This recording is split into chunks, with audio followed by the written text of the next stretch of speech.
ये कहानी पूरी तरह से काल्पनिक है। इसका किसी भी व्यक्ति, स्थान या घटना से कोई संबंध नहीं है। ये कहानी सिर्फ और सिर्फ मनोरंजन और समाज में जागरूकता फैलाने के लिए बनाई गई है। शादी, एक इश्क की शुरुआत, सीजन 2 का आज हम देख रहे हैं एपिसोड नंबर 52। इससे पहले के एपिसोड मैंने प्लेलिस्ट में मेंशन कर दिए हैं, तो आप उन्हें वहां जाकर देख सकते हैं। तो चलिए शुरू करते हैं आज का ये नया एपिसोड। आव्या और रुद्र कार में बैठे थे। आव्या सोई हुई थी और रुद्र कार चला रहा था। कार जाकर सीधे रुद्र के घर पर जाकर रुकती है। कार रुकते ही रुद्र कुछ पल सामने देखता है, फिर अपने पास सीट पर बैठी आव्या को देखता है। किसी तरह से रुद्र ने आव्या को खाना खिला दिया था। खाना खिलाकर भी वो उसे घर लेकर आया था। रुद्र कार से उतरकर अब आव्या की ओर चला जाता है। गेट खोलकर वो आव्या को गोद में उठा लेता है। आव्या पूरी तरह से सोई हुई थी, इसीलिए वो रुद्र को नहीं पकड़ती। रुद्र आव्या को लेकर घर की ओर बढ़ जाता है। घर में अब तक सब लोग सो चुके थे, क्योंकि इस वक्त काफ़ी ज़्यादा रात हो चुकी थी। रुद्र आव्या को उठाकर सीधे अपने कमरे की ओर चला जाता है। जाकर वो कमरे के अंदर जैसे ही देखता है तो उसके कदम दरवाजे पर ही रुक जाते हैं। इस वक्त कमरे के बेड पर सुहास और सुहानी सो रहे थे। उन दोनों को अपने कमरे में देखकर रुद्र काफ़ी ज़्यादा कन्फ्यूज्ड हो जाता है। वो ज़्यादा कुछ सोचता उससे पहले ही उसे द्रांश की आवाज़ सुनाई देती है। ज़्यादा मत सोचो, अंदर आओ। उसकी आवाज़ सुनते ही रुद्र के रुके हुए कदम आगे बढ़ जाते हैं। रुद्र द्रांश को देखता है, जो इस वक्त सोफे पर बैठा हुआ ड्रिंक कर रहा था। शायद वो उन दोनों का ही इंतजार कर रहा था। रुद्र अभी तक नहीं समझा था कि वो तीनों यहाँ पर क्या कर रहे हैं, इसीलिए वो एकदम से ही पूछता है, तुम सब यहाँ क्या कर रहे हो? द्रांश रुद्र के सवालों का कोई जवाब नहीं देता। वो ड्रिंक के एक सिप को पीते हुए कहता है, बेबी गर्ल को बेड पर सुला दो और तुम यहाँ आओ। रुद्र भी अब ज़्यादा कुछ सवाल नहीं करता और आव्या को लेकर बेड पर अच्छे से लिटा देता है। रुद्र आव्या को कंबल से अच्छे से ढककर द्रांश के पास चला जाता है। उसके दिमाग में काफ़ी सारे सवाल उमड़ रहे थे। द्रांश उन रुद्र की ओर ड्रिंक बढ़ाते हुए कहता है, पियो। रुद्र ड्रिंक उठाकर पीने लगता है। कुछ देर दोनों बिल्कुल चुप रहते हैं। चुपचाप वो दोनों ड्रिंक करने लगते हैं। ऐसे ही ड्रिंक करते हुए रुद्र को हल्का सा नशा चढ़ने लगता है। हालांकि उसे नशा चढ़ने के बावजूद ज़्यादा फर्क नहीं पड़ता। द्रांश रुद्र के चेहरे को देखकर कहता है, जहाँ तक मैंने पता लगाया, तुम्हारे बेस्ट फ्रेंड की बात बिल्कुल सच है। तुम्हारी बेबी गर्ल को इस वक्त एक बच्चे की बहुत ज़रूरत है, इसीलिए अब से हम सब इसी कमरे में रहेंगे। रुद्र काफ़ी ज़्यादा कन्फ्यूज होकर द्रांश को देखता है। एक ही कमरे में रहने का मतलब क्या था? क्या वो सब एक ही बेड पर सोने वाले थे? रुद्र के दिमाग में ये सवाल चल ही रहा था, तभी द्रांश कहता है, देखो, एक बच्चे को माँ से जुदा करना बहुत ही मुश्किल है। मेरी लिटिल लैम्प अपने बच्चे के बिना नहीं रह सकती। मैं सोच रहा था कि तुम्हारी बेबी गर्ल, मेरी लिटिल लैम्प और बच्चा एक बेड पर सोए और हम दोनों दूसरे कमरे में सो जाते हैं। पर बोलते हुए वो एकदम से रुक जाता है। वहीं जब रुद्र ये सुनता है कि उसे आव्या से दूर होकर दूसरे कमरे में सोना है, तो वो तुरंत ही कहता है, मैं बेबी गर्ल के बिना नहीं सो सकता, मुझे नींद नहीं आएगी। द्रांश एकदम से कहता है, मेरी भी तो यही प्रॉब्लम है, मैं अपनी लिटिल लैम्प के बिना नहीं सो सकता। इसीलिए अब एक ही सोल्यूशन है कि हम सभी एक ही बेड पर सोएं। बीच में मेरा बच्चा रहेगा, उसके पास मेरी लिटिल लैम्प और तुम्हारी बेबी गर्ल। उन दोनों को बच्चा चाहिए और हम दोनों को वो दोनों चाहिए। और वैसे भी तुम्हारी नज़र ना ही मेरी लिटिल लैम्प पर जाएगी और ना ही मेरी नज़र तुम्हारी बेबी गर्ल पर, तो साथ में सोने में कोई प्रॉब्लम नहीं है।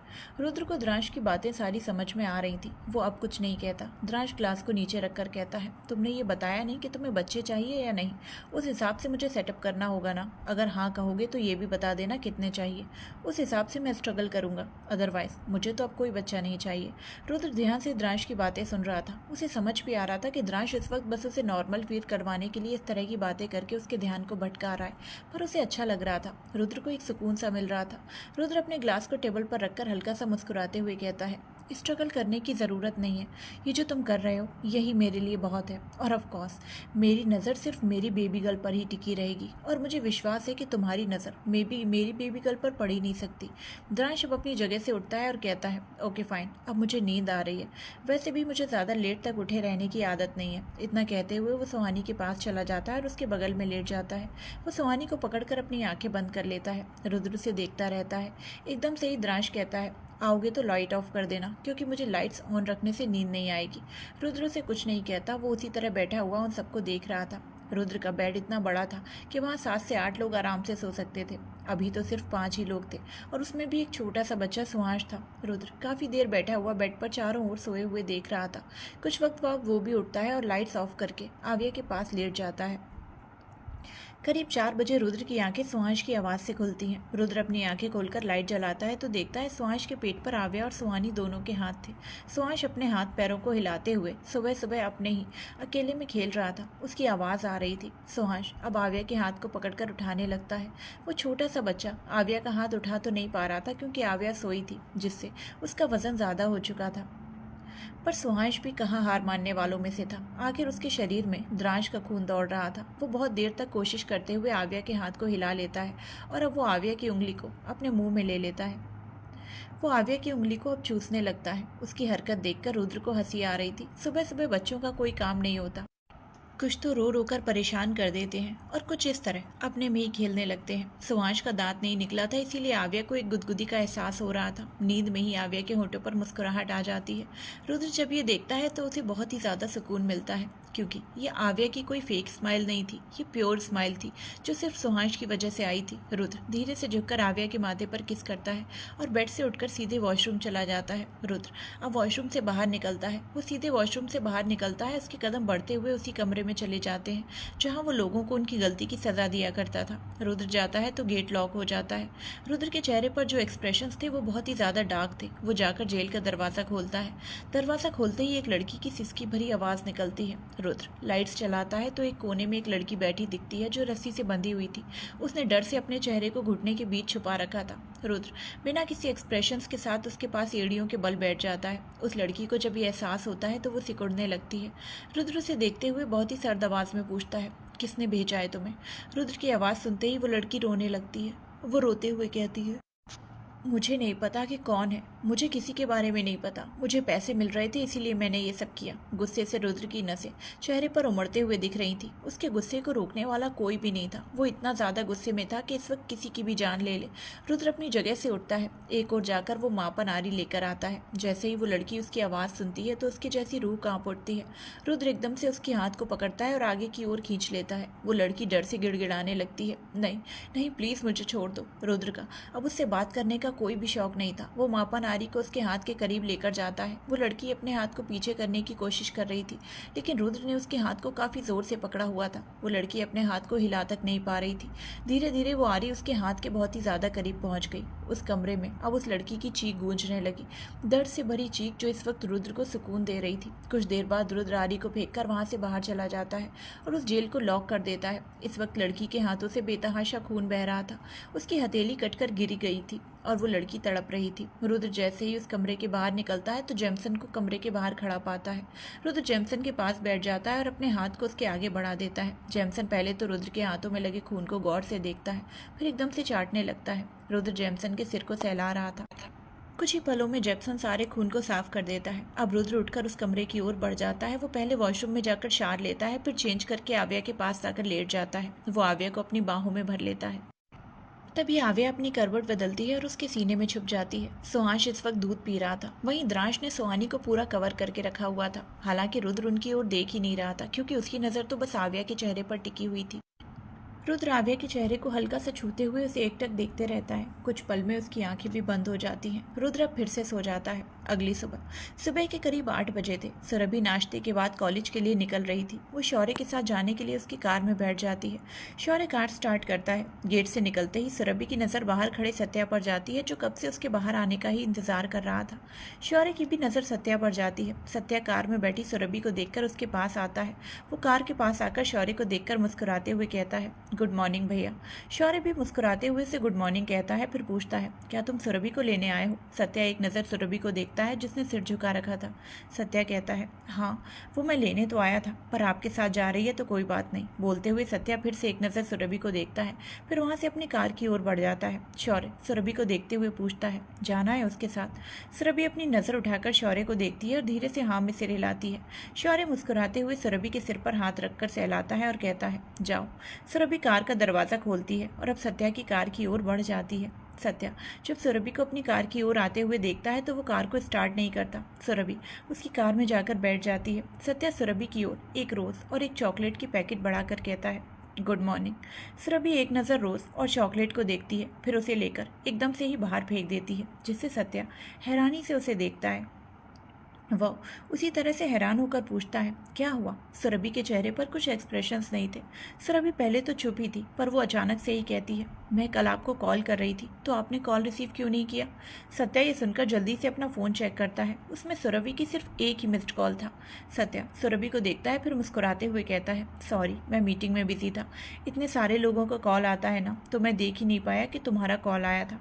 सुरभि इसके जवाब पर कुछ भी रिएक्ट नहीं करती। सत्या कुछ सोचते हुए पूछता है, कुछ काम था क्या? सुरभि एकदम से कार से उतर जाती है, जिसे देखकर सत्या को ऐसा लगता है जैसे सुरभि नाराज होकर जा रही थी, लेकिन उसकी सोच गलत निकलती है। सुरभि ने जिस तरह से चॉकलेट और फूल को फेंका था, उसी तरह से वो उसे उठाकर फिर से कार में बैठ जाती है। सत्या यह देखकर मुस्कुराने लगता है। सुरभि अपने बैग में रखती है। सत्या ने नज़र अचानक से ही सुरभि की कोहनी पर जाती है। सत्या के एक्सप्रेशन एकदम से सीरियस हो जाते हैं। वो तुरंत सुरभि के हाथ को पकड़कर पूछता है, ये चोट कैसे लगी? सुरभि पहले अपनी कोहनी को देखती है, फिर सत्या को देखकर कहती है, गिर गई थी। सत्या फर्स्ट एड बॉक्स लेकर बैंडेज करता है और उसे लगाते हुए पूछता है, कैसे? सुरभि एकदम से चुप हो जाती है। सत्या उसे बैंडेज करने के बाद उसे देखता है। सुरभि कहती है, मैं बताऊंगी तो आप मेरा मजाक उड़ाएंगे ना? सत्या कन्फ्यूज्ड हो जाता है। आखिर वो सुरभि का मजाक क्यों उड़ाएगा? उसके दिमाग में ये बात चलने लगती है। वो सुरभि से कहता है, मैं क्यों तुम्हारा मजाक उड़ाऊंगा? बोलो, कैसे लगी ये चोट? कहाँ गिरी थी तुम? सुरभि इधर उधर देखते हुए कहती है, वो मैं ना बाथरूम में फिसल गई थी। तो बोलते ही वो रुककर सत्या को देखती है, जो मुस्कुराते हुए उसे ही देख रहा था। सत्या इस बात से नहीं मुस्कुरा रहा था कि सुरभि वॉशरूम में गिरी। वो इस बात से मुस्कुरा रहा था कि सुरभि बोलते हुए बहुत ही फनी रिएक्शन दे रही थी। सुरभि सत्या को मुस्कुराते हुए देखकर एकदम से कहती है, मैंने कहा था ना आप मेरा मजाक उड़ाएंगे। बोलते हुए वो नाराज होकर दूसरी ओर देखने लगती है। सत्या मुस्कुराते हुए सुरभि को अपने करीब खींचते हुए कहता है, अरे मेरी क्यूट वाइफ, मैं मजाक नहीं उड़ा रहा, ऐसे गुस्सा मत करो। वैसे आजकल तुम ज़्यादा गुस्सा करने लगी हो। सत्या के ये कहते ही सुरभि उसे देखने लगती है। सत्या कहता है, मैंने तुम्हारे लिए कितने प्यार से चॉकलेट और फूल लाए थे और तुमने फेंक दिया। सुरभि उसे देखकर धीमी आवाज़ में कहती है, वापस भी तो लाई। मुझे आप पर थोड़ा गुस्सा आ रहा था, क्योंकि मैंने आपको पहली बार कॉल किया और आपने रिसीव ही नहीं किया। सत्या अब तक सुरभि को खींचते हुए अपनी गोद में बैठा चुका था। वो कहता है, अच्छा छोड़ो ये सब और चॉकलेट खोलो, आज मुझे भी खानी है। सुरभि अपने बैग से चॉकलेट निकालकर खोलती है और सत्या की मुंह की ओर बढ़ा देती है। सत्या एक बाइट खाकर सुरभि को भी खाने का इशारा करता है। सुरभि भी खाने लगती है। सत्या अब कार स्टार्ट करता है और दोनों वहां से निकल जाते हैं। वहीं दूसरी ओर जैसे ही आव्या की आंखें खुलती हैं तो वो सामने देखकर हैरान हो जाती है। सामने सुहानी लेटी हुई थी, वहीं द्रांश उसे हक करके सोया हुआ था। द्रांश सोया हुआ इस वक्त रुद्र ही लग रहा था। आव्या अभी उठी थी, इसीलिए उसे ऐसा लगा जैसे रुद्र ने सुहानी को हक किया है। आव्या एकदम से चिल्लाती है, रुद्र। उसके चिल्लाने से सुहानी की आंखें खुल जाती हैं। वहीं आव्या को अपने कान के पास रुद्र की आवाज़ सुनाई देती है, क्या हुआ बेबी गर्ल? आव्या सामने देखकर इतनी ज़्यादा डिस्टर्ब हो गई थी कि उसे ये होश ही नहीं रहा कि किसी ने उसे जकड़ा हुआ है। वो अपने हाथ बढ़ाकर रुद्र के चेहरे को छूती है। रुद्र की आंखें अब तक बंद थी। सुहानी उठकर बैठ जाती है। आव्या अब सुहानी को देखकर एकदम से पूछती है, तुम दोनों यहाँ क्या कर रहे हो? बोलते हुए अचानक ही आव्या की नज़र सुहांश पर जाती है। सुहानी भी आव्या के चिल्लाने की वजह से उठ गई थी। अभी अभी आंखें खोलने की वजह से उसकी आंखें बहुत प्यारी लग रही थी। सिर्फ आंखें ही नहीं, उसका पूरा चेहरा बहुत ही प्यारा लग रहा था। आव्या के होंठों पे एकदम से ही स्माइल आ जाती है। वो रुद्र की पकड़ से छूटकर मुस्कुराते हुए सुहांश को उठाकर खड़ा करती है। सुहांश अपने छोटे छोटे हाथों से अपनी आंखों को मलते हुए उबासी लेता है। उसकी ये हरकत बहुत ही ज़्यादा क्यूट थी। सुहानी अपने बाल बांधते हुए थोड़ी उबासी लेकर कहती है, दंश ने कहा कि उन्हें उस कमरे में कंफर्टेबल नहीं लगता, वो ज़बरदस्ती हम दोनों को यहाँ लेकर आए। आव्या सुहांश को देखते हुए सब कुछ जैसे भूल चुकी थी। वो सुहानी को देखकर कुछ कहने ही वाली थी, तभी उसे द्रांश की आवाज़ आती है, अब से हम यहीं रहेंगे बेबी गर्ल, मैं किसी दूसरे रूम में नहीं जाऊँगा, तुम्हें जाना है तो तुम जा सकती हो। आव्या एकदम से घूरते हुए द्रांश को देखती है, जिसकी आंखें अब तक बंद थी। आव्या कहती है, ये मेरा कमरा है तो मैं क्यों जाऊं? और तुम ना अपने हेयर कलर चेंज कर लो, कितना ज़्यादा कंफ्यूजिंग है। तुमने मेरे रुद्र की तरह चेहरा क्यों लाया?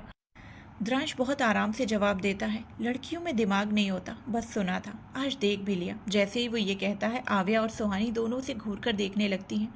द्रांश की आंखें अब भी बंद थी। सुहानी द्रांश को देखते हुए मासूम सी आवाज़ में कहती है, दंश आप मुझे भी कह रहे हैं? द्रांश फटाक से बोलता है, क्यों, तुम लड़की नहीं हो?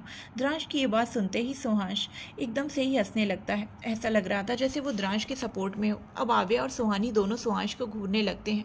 सुहानी सुहांश से कहती है, सुहांश आपको भी लगता है कि लड़कियों में दिमाग नहीं होता? सुहांश अपनी मॉम को गौर से देखता है, फिर अपनी गर्दन धीरे धीरे हिलाता है। आव्या और सुहानी मुंह खोले सुहांश को देखती हैं। सुहांश मुंह फुलाकर सुहानी से कहता है, आप ज़्यादा अपने डैड की साइड ले रहे हैं ना, अब से आप मेरे पास मत आओ। दूधू भी आप अपने डैड का ही पीना। बोलते हुए सुहानी आव्या को सुहांश को छोड़ने का इशारा करती है। आव्या सुहांश को लिटा देती है। सुहांश को सुहानी की बातों से ज़्यादा फर्क नहीं पड़ता। वो अपने पेट के बल चलते हुए द्रांश के पास जाता है। सुहांश द्रांश के करीब जाता है तो द्रांश उसे पकड़ लेता है। आव्या सुहानी को देखते हुए कहती है, देखना सुहानी, ये इंसानी जानवर तुम्हारे बच्चे को बहुत बिगाड़ कर रखेगा। आव्या की बातों से सुहानी सहमत थी। आव्या बातों ही बातों में अचानक कहती है, मेरे बच्चे होंगे तो मैं तो उसे रुद्र को बिगाड़ने ही। इतना बोलते बोलते वो रुक जाती है। वहीं चुपचाप आंखें बंद किए हुए रुद्र के कान खड़े हो जाते हैं। सुहानी आव्या को देखने लगती है। आव्या बिल्कुल चुप हो जाती है। वो अपने पेट को देखती है। तभी अचानक ही रुद्र उठकर कहता है, बेबी गर्ल, मेरे कपड़े निकाल दो, मुझे बाहर जाना है। आव्या का एकदम से ही रुद्र की ओर ध्यान चला जाता है। आव्या सुहानी को देखती है जो उसे ही देख रही थी। आव्या कहती है, मैं रुद्र के कपड़े निकालती हूँ। बोलते ही वो कबर्ड की ओर बढ़ जाती है। सुहानी मायूस होकर द्रांश को देखती है। द्रांश की नज़र इस वक्त आव्या पर थी। वो कुछ सोचते हुए सुहांश को छोड़कर कमरे से निकल जाता है।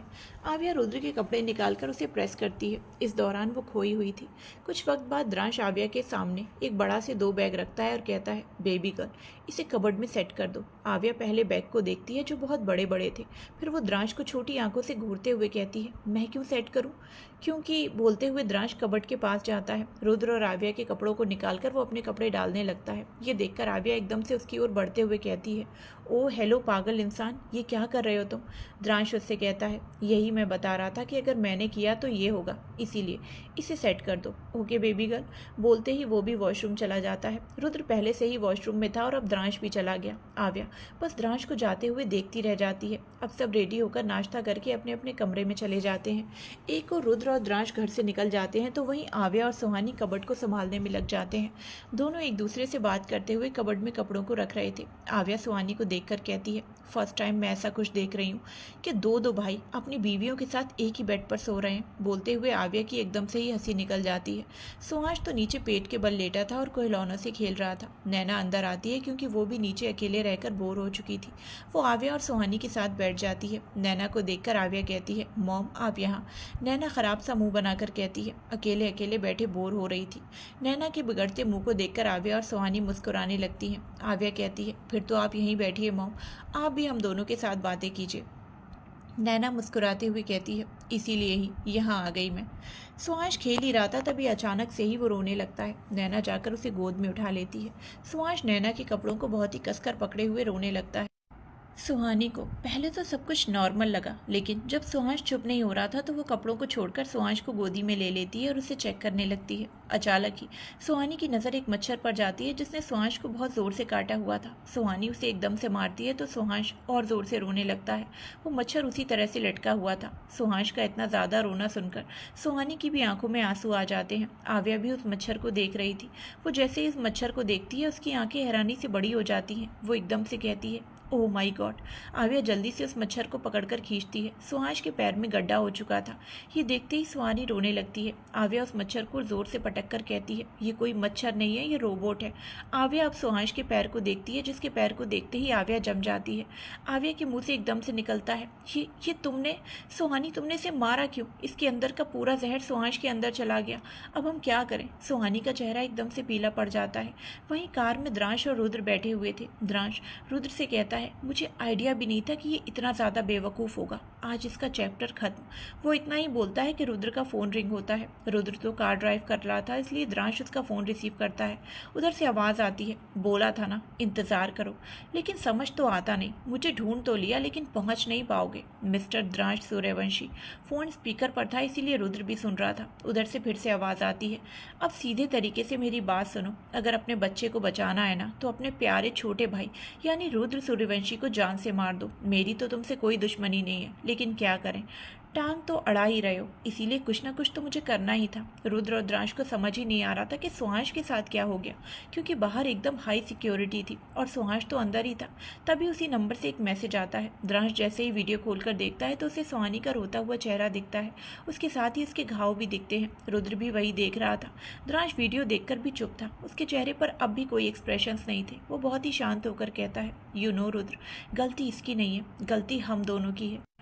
ये जानते हुए भी कि हम दोनों की ज़िंदगी कितने खतरे से खेलती है, फिर भी हमने अपनी लाइफ में इन्हें लाया। इनकी लाइफ तो बिल्कुल नॉर्मल थी, लेकिन हमारी वजह से उन्हें कोई ना कोई तकलीफ होती जा रही है। अब हम चैप्टर ही क्लोज कर देते हैं। न रहेंगे हम, न रहेगी मुसीबत। द्रांश सामने की ओर ही देख रहा था, वहीं रुद्र द्रांश की ओर देख रहा था। तभी अचानक से ही द्रांश रुद्र की ओर झुककर स्टीयरिंग घुमाता है, जिससे कार चट्टान से जाकर टकराती है और एकदम से ही वो ब्लास्ट हो जाती है। 1 साल बाद एक कमरे में रुद्र की फोटो के सामने इस वक्त आव्या खड़ी थी। उसके चेहरे पर कोई भाव नहीं थे, वो बस एकटक रुद्र की फोटो को देख रही थी। आव्या उस तस्वीर को उसी तरह से एकटक देखते हुए कहती है, पूरा 1 साल बीत गया रुद्र, तुम्हारी लाश को गले तक लगा लिया, फिर भी मैं विश्वास नहीं कर पा रही हूँ कि तुम मर चुके हो। बोलते हुए आव्या की आंखों में आंसू बहने लगते हैं। आव्या ने इस वक्त एक सफ़ेद साड़ी पहनी थी। उसके हाथों में ना कोई चूड़ियाँ थी, ना ही मांग में सिंदूर था और ना ही गले में मंगलसूत्र। आव्या इस वक्त एक विधवा औरत की तरह खड़ी थी, या यूं कहें कि वो विधवा ही थी। आव्या फिर से कहती है, तुम्हें मेरी ज़रा भी याद नहीं आती ना? लेकिन रुद्र, मुझे तुम्हारी हर रोज़ याद आती है। तुम्हें याद करते करते मैं रोज़ तड़पती हूँ। तुम्हारे बच्चे ने छोड़ दिया, फिर तुमने छोड़ दिया। अगर छोड़ना ही था तो मुझे पकड़ा क्यों? क्यों मेरे इतने करीब आए? आव्या रुद्र के फोटो को देखते हुए शिकायत पर शिकायत करते जा रही थी। ये आज की बात नहीं थी।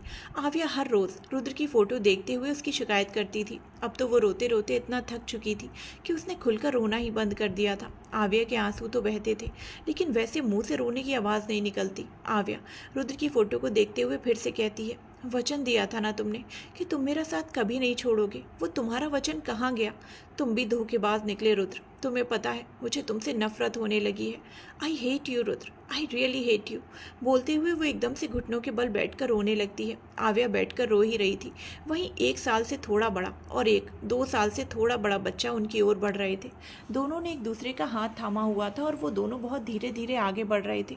उनकी चाल इतनी धीमी थी कि आव्या को पता ही नहीं चल रहा था कि कोई उसकी ओर बढ़ रहा है। वो दोनों बच्चे आव्या को पीछे से हक कर लेते हैं और बुलाते हैं, मम्मा।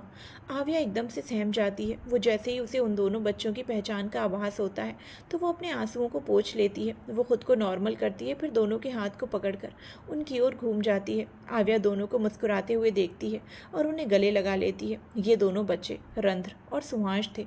आव्या को दोनों को गले लगाकर एक अलग ही सुकून मिलता है। रंध्र आव्या की पीठ को रब कर रहा था, जैसे उसे पता हो कि आव्या किस हालत में है। जिस तरह ध्रुवंश आव्या से कनेक्टेड था, उसी तरह अब रंध्र और आव्या का भी ऐसा ही कनेक्शन था। आव्या दोनों को खुद से दूर करती है तो सुहांश अपनी प्यारी सी आवाज़ में बोलता है, मम्मा।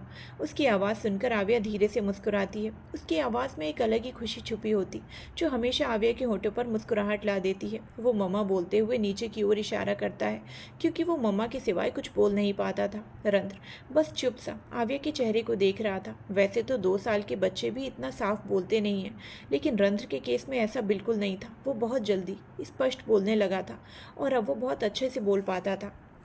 रंध्र आव्या के गीले गालों को छूता है। आव्या उसे देखने लगती है।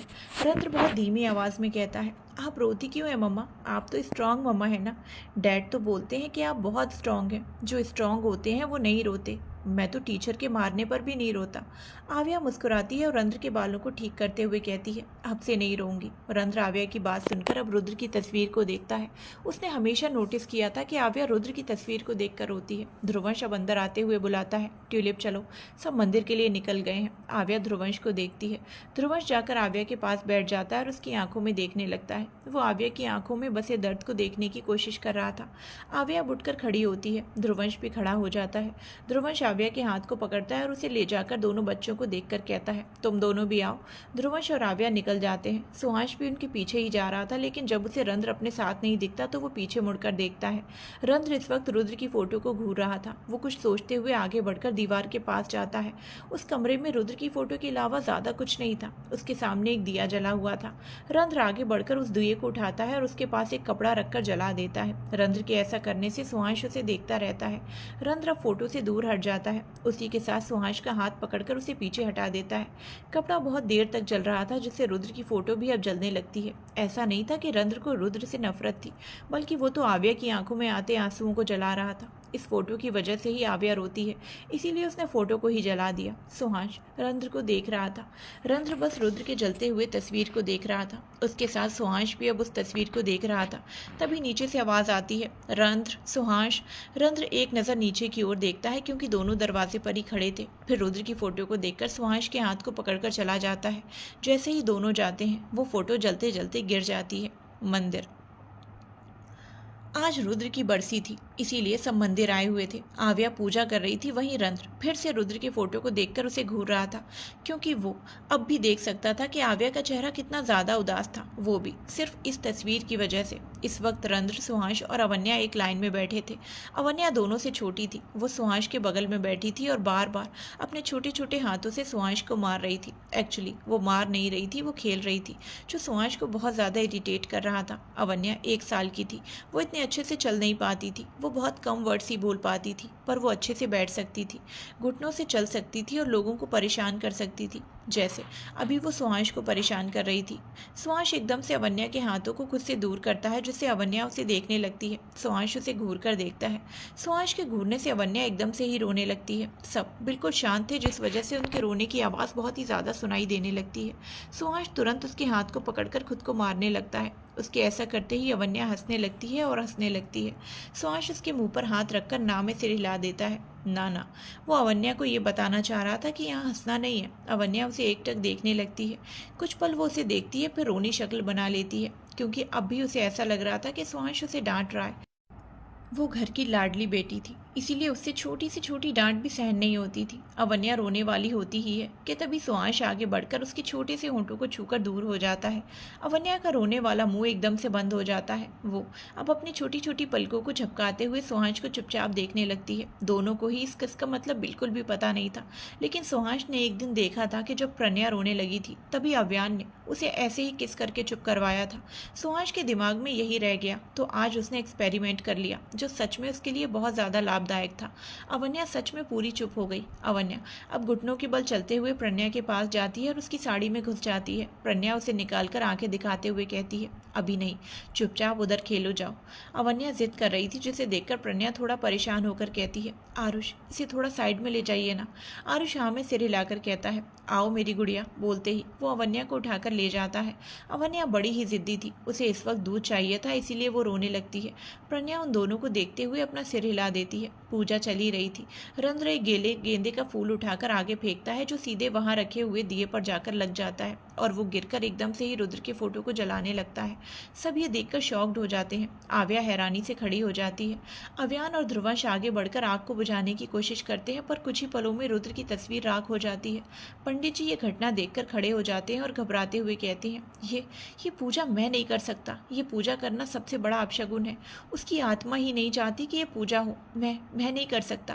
पंडित जी घबराते हुए वहां से भाग जाते हैं। वहीं उसकी आत्मा सुनकर सब सोच में पड़ जाते हैं। आव्या उस राख को देखने लगती है, वहीं रंध्र भी उस राख को घूरते हुए देख रहा था। पूरा परिवार परेशान सा हो जाता है। स्वर्णा एकदम से कहती है, क्या सच में जीजू की आत्मा यहीं कहीं है, जैसे मूवीज में होती है? नैना एकदम से रोने लगती है। काव्या और प्रीत नैना के पास बैठकर उसे हिम्मत देते हैं। आव्या को इस वक्त रुद्र की कई बातें सुनाई दे रही थी। बेबी गर्ल, मैं तुम्हारा साथ कभी नहीं छोड़ूंगा, मरने के बाद भी नहीं। कभी मेरी आत्मा की शांति के लिए पूजा मत करना, क्योंकि मैं ना कभी अंतिम संस्कार की पूजा होने दूंगा और ना ही बरसी की पूजा होने दूंगा। मैं बस हमेशा तुम्हारे करीब रहूंगा, इसीलिए कभी मत समझना कि मैं मर गया हूँ। जैसे जैसे आव्या को वो सारी बातें याद आ रही थी, वो इधर उधर अपने सिर को घुमाते हुए रुद्र को देखने की कोशिश करती है, जैसे उसे रुद्र की आत्मा दिख जाएगी। अव्यान दूसरे पंडित की व्यवस्था कर रहा था, पर एकदम से ही आव्या मना करते हुए कहती है, मुझे रुद्र की कोई पूजा नहीं करनी और ना ही आप लोग करना। अंतिम संस्कार के वक्त भी देखा था ना, उसने पूजा करने नहीं दी थी। उस बार भी ऐसे ही जल गया था। मुझे कोई पूजा नहीं करनी। बोलते ही आव्या वहां से दौड़कर निकल जाती है। सब बस आव्या को देखते रह जाते हैं। आव्या सीढ़ियों से दौड़ते हुए नीचे उतर रही थी, तभी अचानक ही उसका सिर घूमने लगता है। आव्या अपने सिर को पकड़ लेती है, वो रेलिंग को पकड़ लेती है। उसका सिर बहुत ही ज्यादा तेजी से घूम रहा था। आव्या खुद को संभाल नहीं पा रही थी। वो धीरे धीरे नीचे बैठ जाती है। अब उसे बहुत ही ज्यादा अजीब लग रहा था। आव्या वहीं सीढ़ी पर ही अचानक से बेहोश हो जाती है। हॉस्पिटल। आव्या बेड पर लेटी हुई थी और एक लेडी डॉक्टर उसे चेक कर रही थी। आदित्य और काव्या पास में खड़े थे। आव्या परेशान थी, क्योंकि ऑलरेडी आव्या के साथ इतना कुछ हो रहा था कि काव्या को भी अब आव्या के लिए डर लगने लगा था कि पता नहीं कब क्या हो जाए। डॉक्टर अच्छे से आव्या को चेकअप कर रही थी। वो चेक करने के बाद उठ जाती है। काव्या जैसे ही डॉक्टर को उठता हुआ देखती है तो वो एकदम से सवाल करती है, डॉक्टर, कोई चिंता की बात तो नहीं है ना? डॉक्टर कुछ पल चुप रहने के बाद कहती है, चिंता की बात तो है। काव्या ये सुनते ही घबरा जाती है। आव्या भी अब धीरे धीरे अपनी आंखें खोलती है। उसने डॉक्टर की बात भी सुन ली थी। वो होश में ही थी। आव्या दर्द से मुस्कुराते हुए कहती है, कह दीजिए ना डॉक्टर कि मैं कुछ ही पलों में मर जाऊंगी। अब जीते जीते थक चुकी हूँ मैं। काव्या जैसे ही आव्या के मुंह से ये सुनती है तो एकदम से उसका चेहरा गुस्से से भर जाता है। वो गुस्से से आव्या से कहती है, क्या मतलब मर जाऊं? तुम्हारी लाइफ में क्या हमारी कोई वैल्यू नहीं है? अपनी कोख से जन्मा है मैंने तुम्हें। तुम्हारे मरने से मेरी क्या हालत होगी कभी सोचा है? बोलते हुए काव्या की आंखें नम हो जाती हैं। आव्या को काव्या की आंखों में नमी देखकर बहुत बुरा लगता है। वो कुछ कहने ही वाली होती है तभी आदित्य की सीरियस भरी आवाज़ आती है, क्या प्रॉब्लम है डॉक्टर? डॉक्टर अब आदित्य की ओर देखने लगती है। काव्या और आव्या का ध्यान भी अब इस बात पर जाता है कि आखिर आव्या को प्रॉब्लम क्या है। डॉक्टर एकदम से मुस्कुराते हुए कहती है, कॉन्ग्रेचुलेशंस, शी इज़ प्रेग्नेंट। जैसे ही तीनों डॉक्टर की बात सुनते हैं उन्हें बहुत ही बड़ा झटका लगता है। आव्या सबसे ज़्यादा शॉक में थी। उसे तो ऐसा लगा जैसे उसने कुछ गलत सुन लिया हो, इसीलिए वो डॉक्टर से पूछती है, क्या क्या कहा आपने? डॉक्टर आव्या को देखते हुए कहती है, आप प्रेग्नेंट हैं। आव्या को अब भी डॉक्टर की बातों पर विश्वास नहीं हो रहा था। आव्या एकदम से उठकर बैठते हुए कहती है, डॉक्टर आपको शायद कोई गलत फहमी हुई होगी, मैं प्रेग्नेंट हो ही नहीं सकती। डॉक्टर खुद कंफ्यूज्ड हो जाती है। वो आव्या को देखती रह जाती है। डॉक्टर कहती है, देखिए आई डोंट नो कि आप ऐसा क्यों कह रही हैं, बट डॉक्टर आव्या अगर आपको यकीन नहीं तो आप खुद चेक कर सकती हैं। आव्या पूरी तरह से कॉन्फिडेंट थी कि वो प्रेग्नेंट नहीं है। वो कभी प्रेग्नेंट नहीं हो सकती। सबसे बड़ी बात तो ये थी कि जब उसने पूरे 1 साल से फिजिकल रिलेशनशिप ही नहीं बनाया तो वो प्रेग्नेंट कैसे हो सकती है।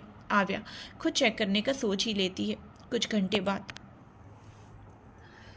क्योंकि आव्या खुद डॉक्टर थी और आदित्य की इतनी पहुंच थी कि उसका कोई भी काम लेट नहीं हो सकता था। आव्या के हाथों में उसकी खुद की रिपोर्ट थी। वो अपनी रिपोर्ट को खोलकर देखती है। वो रिपोर्ट को खोलकर जैसे ही पढ़ती है, अचानक से आव्या के हाथों से रिपोर्ट्स गिर जाती है। आदित्य और काव्या इस वक्त आव्या को ही देख रहे थे। आव्या की रिपोर्ट्स में साफ साफ लिखा हुआ था कि उसकी प्रेगनेंसी को 3 मंथ्स होने वाले हैं। आव्या ये देखकर बहुत ही ज़्यादा शॉक थी।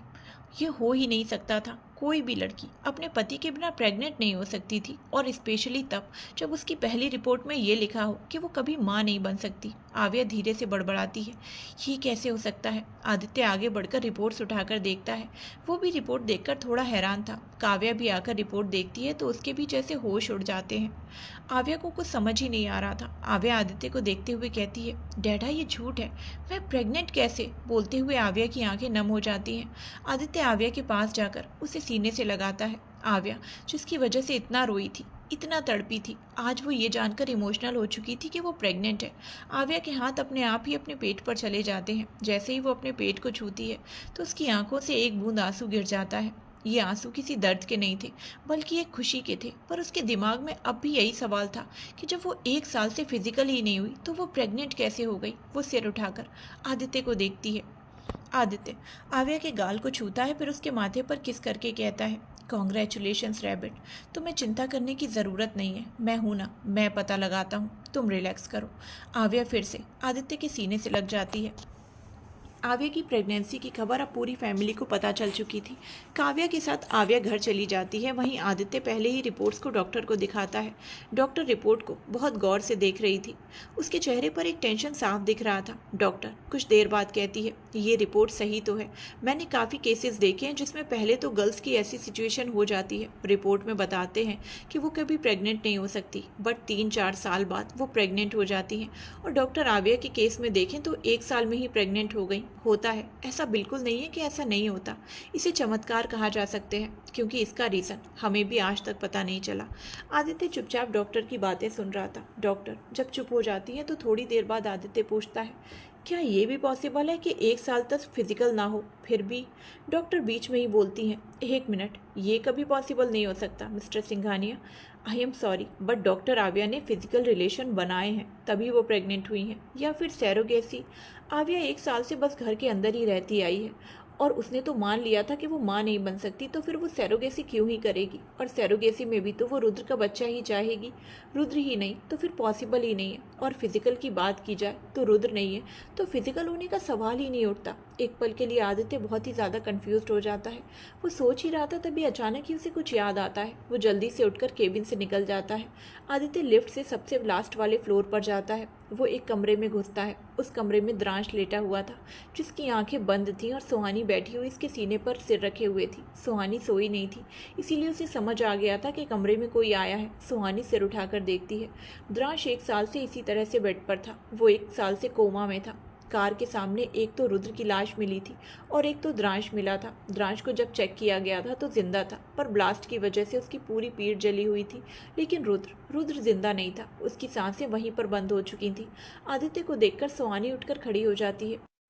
आदित्य सुहानी को बाहर जाने का इशारा करता है तो सुहानी पहले तो द्रांश को देखती है, फिर कमरे में चली जाती है। आदित्य द्रांश के पास उसके करीब खड़ा हो जाता है। आदित्य उसे गौर से देख रहा था। आदित्य उसे कुछ देर तक देखता है, फिर वहां से चला जाता है। उसके जाते ही सुहानी अंदर आती है और द्रांश के पास बैठ जाती है। वो द्रांश के चेहरे को देखते हुए फिर से उसके सीने पर सिर रख लेती है। सुहानी हमेशा द्रांश के साथ ही रहती थी। सुहांश भी रोज दोनों से मिलने आता था। वो पहले दोनों के साथ ही रहता था, लेकिन कुछ 3 महीनों से उसकी आदत छूट चुकी थी। अब वो आव्या और रंद्र के साथ ज्यादा रहता था। वो कभी सुबह सुहानी और द्रांश से मिलने आता या रात को, पर वो मिलने जरूर आता था। वो दोनों को ही याद करके आने की जिद कर लेता था। सिंघानिया विला। अवन्या इस वक्त रो रही थी। प्रज्ञा अपने कमरे को समेट रही थी और अवन्या उसके पीछे घुटनों के बल चलते हुए बस रो रही थी। प्रज्ञा खुद से कहती है, सारा रूम खराब करके रख देती है ये शैतान बच्ची। एक खिलौने से तो खेला ही नहीं जाता इससे। पूरा कमरा इतना ज़्यादा खराब था कि प्रज्ञा बहुत ज़्यादा परेशान हो चुकी थी। वहीं जब अवन्या भूखी होती तो वो किसी की गोद में नहीं जाती थी। उसे बस अपनी मम्मा चाहिए होती थी। प्रज्ञा कभी इधर जा रही थी, कभी उधर। वहीं अवन्या भी उसके पीछे इधर से उधर हो रही थी। अवन्या अब एक जगह बैठकर प्रज्ञा को देखती है। प्रज्ञा जब खिलौने उठाने के लिए थोड़ी दूर जाती है, तभी अवन्या जल्दी से जाकर टेबल के सहारे खड़ी होती है और इस खिलौने वाले बॉक्स को गिरा देती है। प्रज्ञा झट से उसे देखती है। अभी अभी उसने जो खिलौने समेटे थे, अवन्या ने उन्हें फिर से गिरा दिया था। अवन्या अब सारे खिलौनों को फेंकने लगती है, क्योंकि उसे भी अब गुस्सा आ रहा था। प्रज्ञा को तो ऐसा लगता है जैसे वो इस बच्चे को उठाकर बैल्कनी से फेंक दे। अवन्या पूरे सामान को फैलाने के बाद घुटनों के बल चलते हुए प्रज्ञा के पास जाती है और उसकी साड़ी के सहारे वो उठकर खड़ी हो जाती है। अवन्या सिर उठाकर अब बोलती है, दूधू दूधू। ऐसा लग रहा था जैसे उसने प्रज्ञा की कितनी बड़ी हेल्प कर दी है और अब उसे खाने की मांग कर रही है। प्रज्ञा अपने दांत भींचते हुए कहती है, यहाँ तुमने मेरा काम बढ़ा दिया और तुम्हें दूध चाहिए। अवन्या तो बस अपने शब्द को रिपीट करते जा रही थी। प्रज्ञा लाचार होकर कहती है, पोयम मम्मा ठीक कहती थी, बेबी गर्ल बहुत परेशान करती है। मैं थक चुकी हूँ इसे संभाल संभाल कर। प्रज्ञा रोनी सूरत बनाकर जमीन पर बैठ जाती है। अवन्या अपने हाथों से साड़ी हटाती है। वो प्रज्ञा के ब्लाउज को खोलने की कोशिश कर रही थी, पर उसके छोटे से हाथ उसे खोल नहीं पा रहे थे। प्रज्ञा उसके नखरे से खुद इरिटेट होती जा रही थी, इसीलिए वो अपने ब्लाउज का बटन खोलती है। अवन्या जल्दी से खुद लेट जाती है और दूध पीने लगती है। अवन्या खुद को साड़ी के पल्लू से ढक लेती है। अवन्या दूध पीते हुए प्रज्ञा के सीने को अपने छोटे छोटे हाथों से प्रेस कर रही थी। प्रज्ञा को काफ़ी अच्छा लग रहा था, तो वो भी अब अपनी आंखें बंद कर लेती है। अगली सुबह आव्या की आंखें खुलती हैं। वो उठकर बैठ जाती है। उसे सुबह सुबह बहुत ही ज़्यादा थकावट महसूस होने लगती है। आव्या बेड से उठती है। उठकर वो वॉशरूम चली जाती है। आव्या जाकर जब वो शावर के सामने खड़ी हो जाती है, वो अपने पूरे ड्रेस को उतार देती है और अपनी आंखें बंद करके अपने पेट पर हाथ रख लेती है। आव्या शावर लेने के बाद टाल से खुद को कवर करके वॉशरूम से निकल जाती है। आव्या अब ड्रेसिंग टेबल के सामने खड़ी होकर अपने बालों को सुखाने लगती है। वो बाल सुखा ही रही थी, तभी अचानक उसे अपनी गर्दन पर कुछ दिखता है। आव्या रुककर अपनी गर्दन को गौर से आईने में देखती है। आव्या की गर्दन पर इस वक्त लव बाइट के निशान थे। आव्या लव बाइट को देखकर थोड़ी हैरान हो जाती है। ये आज पहली बार नहीं था, बहुत बार आव्या की गर्दन में लव बाइट के निशान उसे दिखे थे। आव्या हल्का सा उसे रब करती है तो उसे हल्का सा दर्द का एहसास होता है। आव्या धीरे से कहती है, ये निशान गर्दन पे कैसे आया? बोलते हुए वो सोच में पड़ जाती है। आव्या अब अपनी टॉवल को हटाकर खुद के पूरे शरीर को देखती है तो उसकी आंखें हैरानी से बड़ी हो जाती हैं।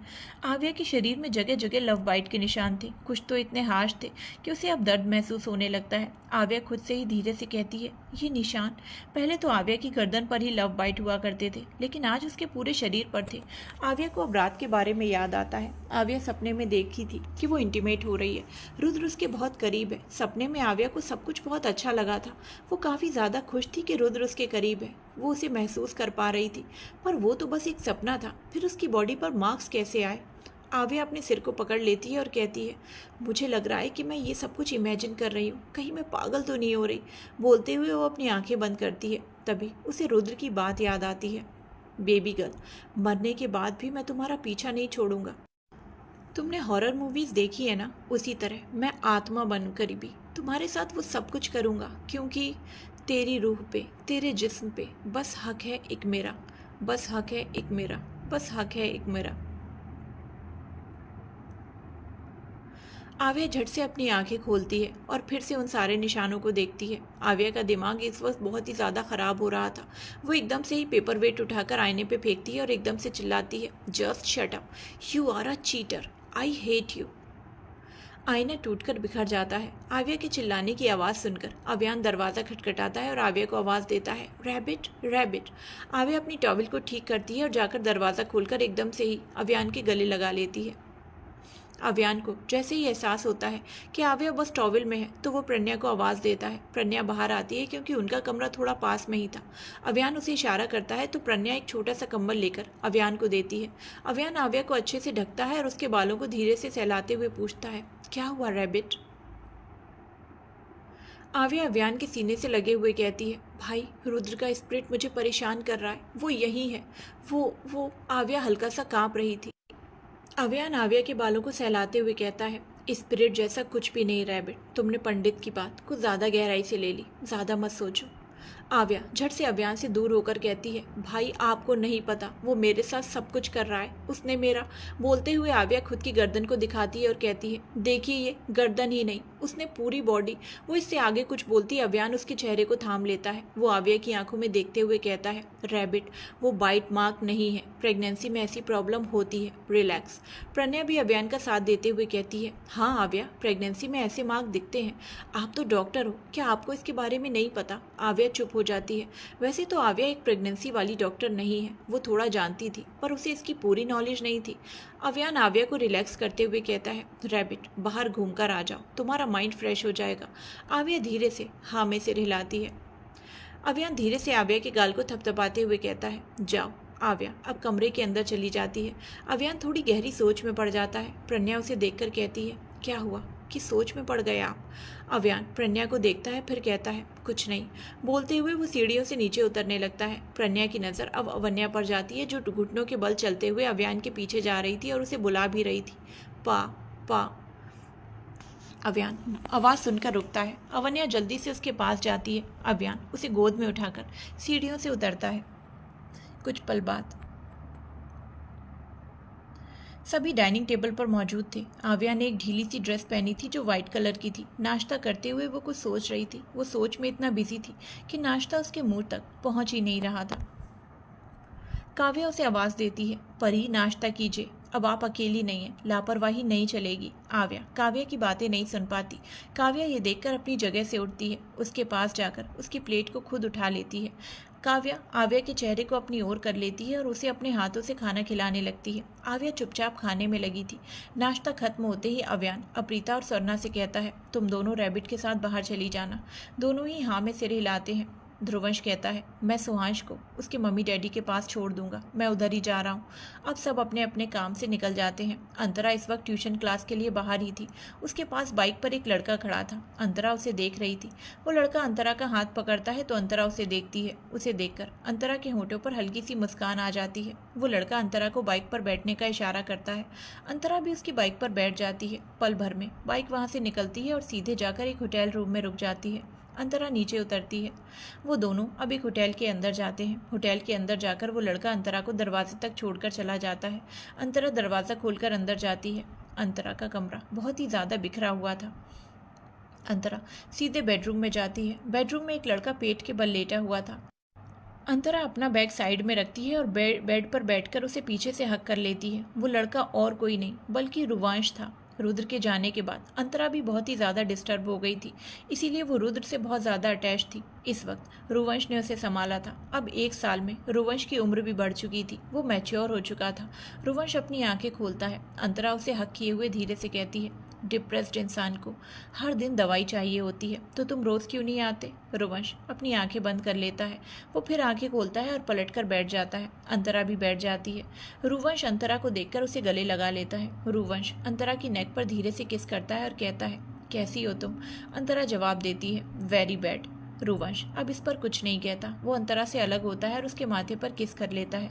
अंतरा उसे देखने लगती है। रुवंश कहता है, कल रात मैच था, पूरी रात नहीं सोया क्योंकि प्रैक्टिस भी करनी पड़ी थी, थकावट लग रही है। रुवंश फुटबॉल खेलता था, उसी रीज़न से वो पटना आता था। अंतरा पटना में ही थी, अकेले वो घर में। वो बड़ी हो चुकी थी। तो ऑफकोर्स ये अकेली रह सकती थी। नैना भी उसके साथ ही थी, बस 2 महीने पहले सिंघानिया विला गई थी। अंतरा कहती है, मुझे भी आज सुबह से सिर में बहुत दर्द हो रहा है। रुवांश जैसे ये सुनता है तो कहता है, कैसे? अंतरा कहती है, पता नहीं। रुवांश बेड से उठकर अपने बैग से एक तेल लाता है और अंतरा के पीछे बैठ जाता है। वो अंतरा के बालों को खोलते हुए कहता है, जब दर्द था तो ट्यूशन क्यों गई? अंतरा कहती है, ट्यूशन कहाँ गई, मैं तो तुमसे मिलने के लिए निकली थी, लेकिन तुम्हारे फ्रेंड को एड्रेस समझ ही नहीं आ रहा था तो मुझे ट्यूशन के सामने खड़ा रहना पड़ा। रुवांश अब अंतरा के बालों पर तेल लगाता है। वो तेल लगाते हुए कहता है, तेल को निकालने के लिए बाल मत धो देना, इसी वजह से तुम्हें ज़्यादा दर्द होता है। बोलते हुए अब रुवांश उसके सिर को दबाता है। अंतरा अपनी आंखें बंद कर लेती है। रुवांश को खुद भी पूरा शरीर दर्द कर रहा था, लेकिन अंतरा की केयर करते हुए उसका दर्द अपने आप ही गायब हो जाता है। अंतरा रुवांश की मालिश को बहुत अच्छे से एंजॉय कर रही थी। कुछ ही देर में अंतरा की आंख लग जाती है, क्योंकि वो ढंग से नहीं सोती थी। अंतरा इस वक्त रुवांश के सीने से लगी हुई थी। रुवांश अंतरा को बेड पर लिटा देता है और उसे अच्छे से कंबल से कवर कर देता है। रुवांश बेड से उठकर पहले किचन में जाता है और कुछ खाने के बाद अब भी बेड पर आकर लेट जाता है। उसे अंतरा की धीमी आवाज़ सुनाई देती है, हैंडसम ब्रदर की तरह, तुम दूर मत चले जाना प्लीज़, सच में दर्द होता है। रुवांश उसके माथे पर किस करता है और धीरे से कहता है, लव यू घमंडी लड़की। बोलते हुए वो धीरे से मुस्कुराता है। अंतरा का जितना घमंड था वो रुद्र के जाते ही खत्म हो गया, फिर भी इतना ज़्यादा खत्म नहीं हुआ। उसका बर्ताव दूसरों के प्रति वैसा ही था, बस वो रुवांश के साथ नॉर्मल रहती थी। रुवांश अंतरा के बालों को सहलाते हुए कहता है, कितनी क्यूट हो तुम, पहले तो लगता था जहरीली नागिन हो, पर जहरीली नागिन के पास भी एक सॉफ्ट सा दिल है। वहीं दूसरी ओर अप्रीता, स्वर्णा और आव्या एक शांत जगह पर चल रहे थे। एक गार्डन था जो फूलों से सजा हुआ था। आव्या दोनों के साथ नहीं चल रही थी, वो तो अपने ही ख्यालों में बहुत अलग चल रही थी। आव्या चलते चलते लोगों की भीड़ में कब पहुंच गई उसे ये पता ही नहीं चला, और ना ही उसे अब पता चला। आव्या भीड़ के बीच चल रही थी, उसके हाथ को कोई पकड़ता और उसके साथ कोई चलने लगता है। आव्या को बिल्कुल होश नहीं था, क्योंकि वो तो अपने ख्यालों की दुनिया में बिजी थी। लेकिन जब आव्या को अपने हाथ में किसी की पकड़ महसूस होती है तो वो अपने हाथ को देखती है, जिसके हाथ को एक बच्चे ने पकड़ रखा था। जैसे ही आव्या भीड़ से निकलती है वो बच्चा भी उसका हाथ छोड़ देता है। आव्या उसे बस देखती रह जाती है।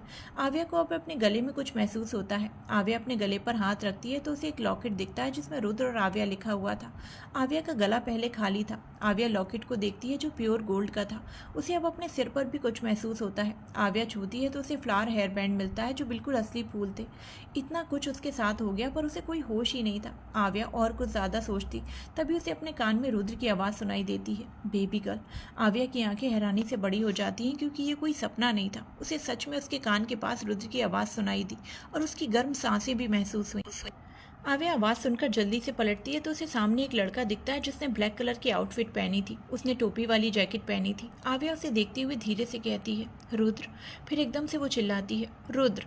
आव्या चिल्लाते हुए अब उसके पीछे जाने लगती है, क्योंकि वो रुद्र को पीछे से भी बहुत अच्छे से पहचानती थी। आव्या जा ही रही थी तभी वो किसी इंसान से टकरा जाती है। टकराते ही वो उसे सॉरी बोलती है और रुद्र के पीछे जाने लगती है, या यूं कहें कि वो एक लड़के के पीछे जाने लगती है। आव्या उसे बुलाए जा रही थी, उसके साथ ही अपने कदम तेज कर रही थी। आव्या अब उसके करीब पहुंच चुकी थी। वो जल्दी से आगे बढ़कर उसके कंधे को पकड़ लेती है और उसे बुलाती है, रुद्र।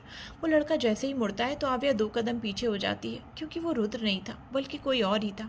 आव्या उसे देखकर कहती है, आई एम सॉरी, मुझे लगा कोई और है। वो लड़का आव्या को इट्स ओके बोलकर वहाँ से चला जाता है। लड़के के जाते ही अप्रीता और स्वर्णा आव्या के पास आते हैं। स्वर्णा आव्या से कहती है, दी आप कहाँ चले गए थे, हम आपको कब से ढूंढ रहे हैं। आव्या दोनों को देखती है पर कुछ जवाब नहीं देती। अप्रीता आव्या के मूड को देखते हुए कहती है, आव्या दी चलिए ना भेलपुरी खाते हैं। स्वर्णा तो जल्दी से हाँ कहती है पर आव्या का कोई जवाब नहीं आता। अप्रीता को तो खाने का मन था, इसीलिए वो जल्दी से आव्या का हाथ पकड़कर उसे ले जाती है। तीनों भेलपुरी वाले के पास खड़े ही थे। तभी आव्या की नज़र इमली पर चली जाती है। भेलपुरी वाले ने इमली को भिगा कर रखा था। आव्या अपनी लाड़ गटकती है, क्योंकि उसे अब इमली खाने का मन हो रहा था। आव्या एकदम से उससे कहती है, अंकल क्या आपके पास और इमली है। भेलपुरी वाला नाम में सिर हिलाता है। आव्या ये सुनकर मायूस हो जाती है। वो कहती है, मेरे वाले में इमली डालना। भेलपुरी वाला एक नज़र इमली को देखकर कहता है, ये तो खराब हो गया है बेटा। ये सुनकर आव्या को सबसे ज़्यादा बुरा लगता है। उसे बहुत ही ज़्यादा इमली खाने की क्रेविंग हो रही थी। उसे किसी भी हालत में इमली खानी थी। आव्या का मूड थोड़ा ख़राब होता है। वो उससे कहती है, फिर आपने इसे ऐसे क्यों रखा है, फेंक देना चाहिए। बोलते हुए वो मुँह बना लेती है। भेलपुरी वाला कहता है, भूल गया था बेटा, अभी फेंक देता हूँ। भेलपुरी वाला इमली तो फेंक देता है, लेकिन अब आव्या की को और ज़्यादा क्रेविंग होने लगती है। वो इमली के बारे में सोचते हुए बार बार लार गटक रही थी। भेलपुरी वाला तीनों को भेलपुरी बनाकर देखता है। तीनों मज़े से खाते हुए आगे बढ़ जाते हैं। खाते हुए वो बात भी कर रहे थे। घूमना फिरना होने के बाद तीनों घर पहुंचते हैं। तीनों जैसे ही घर पहुंचते हैं दरवाजे के सामने एक आदमी को देखते हैं। आव्या एक पेपर पर सिग्नेचर कर रही थी। वो एक कुरियर वाला था। काव्या सिग्नेचर करके उसे कॉपी दे देती है। वो वहाँ से चला जाता है। उसके चाहते ही काव्या आव्या से कहती है, परी, किसी ने आपके लिए कुरियर भेजा है। आव्या देखती है। आव्या देख पा रही थी कि कुरियर में 5 बोरे आए थे। आव्या कंफ्यूज हो जाती है कि आखिर ऐसा क्या है और किसने भेजा। आव्या एक बोरे को खोलती है तो उसकी आंखें हैरानी से बड़ी हो जाती है। उस बोरे में इमली थी। आव्या बाकी सब बोरों को खोलती है, उसमें भी इमली थी। आव्या पलटकर काव्या को देखते हुए पूछती है, ये किसने भेजा? काव्या उससे कहती है, पता नहीं, मैंने पूछा पर उसे खुद नहीं पता। जिसने भेजा उसने अपना नाम ही नहीं बताया। आव्या के लिए ये सब कुछ आदित्य, ध्रुव, अव्यान और ध्रुवंश ही ज़्यादा कर सकते थे, लेकिन काव्या ने सबसे पूछा पर उन्होंने ना में जवाब दिया। काव्या जब ये सब आव्या को बताती है तो वो एक पल के लिए सोच में पड़ जाती है। आखिर ऐसा कौन है जो उसके लिए ये सब भेज सकता है? पर उसकी लिस्ट में ऐसा कोई भी नहीं था। पर फिलहाल तो आव्या को बहुत ज़्यादा क्रेविंग हो रही थी। वो 5-6 इमली उठाकर सोफे पर बैठ जाती है और उसे खाने लगती है। इमली थोड़ी मीठी मीठी सी थी। हाँ, खट्टा तो उसमें भरपूर था। आव्या की क्रेविंग अब जाकर शांत हुई थी। वो बड़े ही मज़े से खा रही थी। खाते हुए वो अपनी नज़र इधर से उधर घुमाती है। फिर काव्या से पूछती है, मम्मा, सुहांश कहाँ है? काव्या जवाब में कहती है, वो अपने मम्मी पापा से मिलने गया है। आव्या को रंध्र और अवन्या भी कहीं नहीं दिखते। वो फिर से पूछती है, रंध्र और अवन्या कहाँ हैं? काव्या जवाब देती है, रंध्र कमरे में होगा धारा के साथ, और अवन्या प्रज्ञा के साथ शॉपिंग पर गई है। आव्या बस हाँ में सिर हिला देती है। वहीं दूसरी ओर शॉपिंग मॉल में प्रज्ञा सामान ले रही थी। अवन्या भी अपने घुटनों के बल नीचे जितना सामान था वो सब कुछ उठा रही थी। चिप्स, चॉकलेट, जितने भी खाने वाले सामान थे वो सब कुछ उठा रही थी। वहीं प्रज्ञा अपना सामान लेने में तो बिजी थी, साथ ही साथ वो कभी कभी अवन्या को भी देख रही थी। कुछ 5-6 सामान उठाने के बाद वो साइड में बैठकर खेलने की कोशिश करती है। कुछ चॉकलेट के पैकेट कागज़ के थे, इसीलिए वो आराम से खोल लेती है। खोलने के बाद वो मज़े से खाने लगती है। चिप्स के पैकेट भी वो खोलने की कोशिश कर रही थी, लेकिन उससे खुल नहीं पा रहे थे। अवन्या अपनी चॉकलेट का मज़ा लेते हुए चिप्स के पैकेट खोल रही थी। तभी एक लड़का उसके पास बैठ जाता है। चिप्स के पॉकेट खोलकर उसे पकड़ा देता है। अवन्या गौर से उस इंसान को देखती है। प्रज्ञा की भी नज़र अचानक से अपनी बेटी पर जाती है। प्रज्ञा अवन्या की हालत देख पा रही थी। अवन्या के पूरे मुंह पर चॉकलेट लगा था। उसने अपनी ड्रेस को भी पूरा खराब कर लिया था। प्रज्ञा अपना सिर पकड़कर कहती है, हे भगवान, ये लड़की। बोलते हुए वो आगे बढ़ जाती है। प्रज्ञा उसके पास जाती है। उसके पास में बैठे लड़के को देखकर प्रज्ञा के कदम एक पल के लिए रुक जाते हैं। वो रुककर पहले उसे देखती है, फिर जल्दी से जाकर अवन्या को गोद में उठाकर कहती है, बदमाश बच्ची। वो चिप्स के पैकेट को अपनी ट्रॉली में रखती है, जो अभी भी पैकेजिंग थी। वो लड़का प्रज्ञा को देखकर मुस्कुराते हुए उठकर खड़ा हो जाता है। वो प्रज्ञा को देखकर कहता है, हाय सहस्त्रा। प्रज्ञा उसे इग्नोर करके अपनी ट्रॉली लेकर आगे बढ़ जाती है। वो लड़का उसके पीछे जाते हुए कहता है, क्या हुआ सहस्त्रा, तुमने मुझे पहचाना नहीं? मैं सत्यार्थ हूँ, तुम्हारे साथ तो पढ़ता था, हम दोनों एक ही बेंच पर तो बैठते थे। प्रज्ञा आगे बढ़ते हुए कहती है, मैं किसी सत्यार्थ को नहीं जानती और ना ही मैं कोई सहस्त्रा हूँ, मेरा नाम प्रज्ञा है। प्रज्ञा बहुत तेज़ी से जा रही थी। वो बिलिंग काउंटर पर बिलिंग करवाती है और जल्दी से वहाँ से सामान लेकर निकल जाती है। सत्यार्थ अब भी उसके पीछे ही था, पर प्रज्ञा बहुत ही तेज़ी से चल रही थी। वो बाहर पहुंचते ही लगभग दौड़ते हुए कार में जाकर बैठ जाती है। कार के जाते ही सत्यार्थ उसे देखते हुए कहता है, प्रज्ञा, नाइस नेम। चाहे सहस्त्रा हो या प्रज्ञा हो तो तुम वही मेरी लत। प्रज्ञा सीधा वहाँ से अव्यान के ऑफिस जाती है। प्रज्ञा के पूरे कंधे पर आव्या की चॉकलेट लगी हुई थी, जिसके बारे में उसे ज़रा भी पता नहीं था। प्रज्ञा अव्यान के केबिन में जाती है। अव्यान वहाँ नहीं था। वो परेशान होकर बाहर निकलती है और अव्यान को कॉल करती है। उधर से रॉनी कॉल रिसीव करता है। रॉनी उधर से कहता है, भाभी, अव्यान इस वक्त मीटिंग रूम में है। प्रज्ञा ये सुनकर जल्दी से जाती है। वो मीटिंग रूम का दरवाज़ा खोलती है। सभी लोग प्रज्ञा को देखने लगते हैं। प्रज्ञा के चेहरे पर परेशानी थी, जिसे देखकर अव्यान खड़ा हो जाता है। उसके खड़े होते ही सब खड़े हो जाते हैं। प्रज्ञा जल्दी से जाकर अव्यान को गले लगा लेती है। वहाँ पर मौजूद सभी लोग प्रज्ञा को ही देख रहे थे। अव्यान सबको जाने का इशारा करता है तो सब बाहर निकल जाते हैं। प्रज्ञा की सांसें बहुत तेज थी और उसका दिल काफ़ी तेज़ी से धड़क रहा था।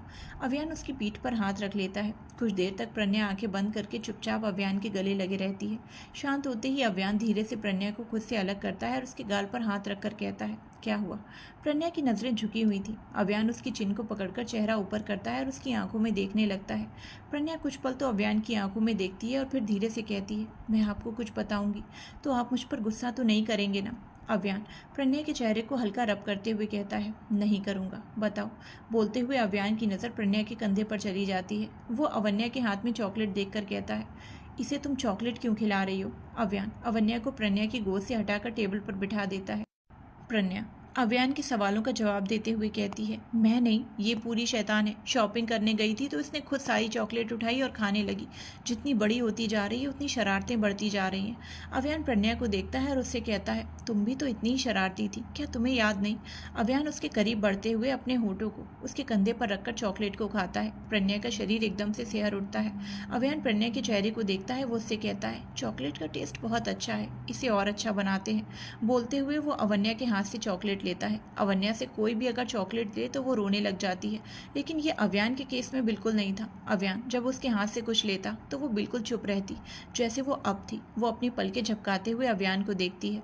अव्यान प्रज्ञा के होठों पर चॉकलेट लगाता है। प्रज्ञा बस एकटक उसे देख रही थी। चॉकलेट लगाने के बाद वो अवन्या को चॉकलेट पकड़ा देता है। अवन्या फिर से अपनी चॉकलेट खाने में बिजी हो जाती है। अव्यान धीरे धीरे प्रज्ञा के होठों के करीब बढ़ता है।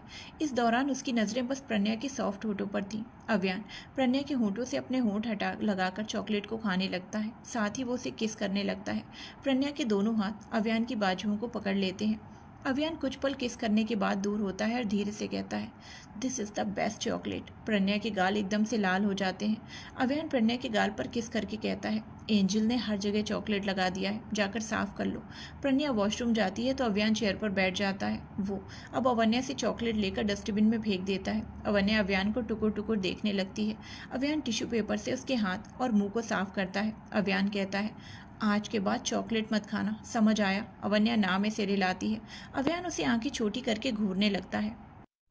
अव्यान कहता है, मार पड़ेगी तब समझ आएगा। अवन्या फिर से ना में सिर हिलाती है। अव्यान कहता है, ठीक है, मत समझो, हम और एक एंजल लाएंगे और मैं सिर्फ उससे प्यार करूंगा, तुमसे नहीं करूंगा।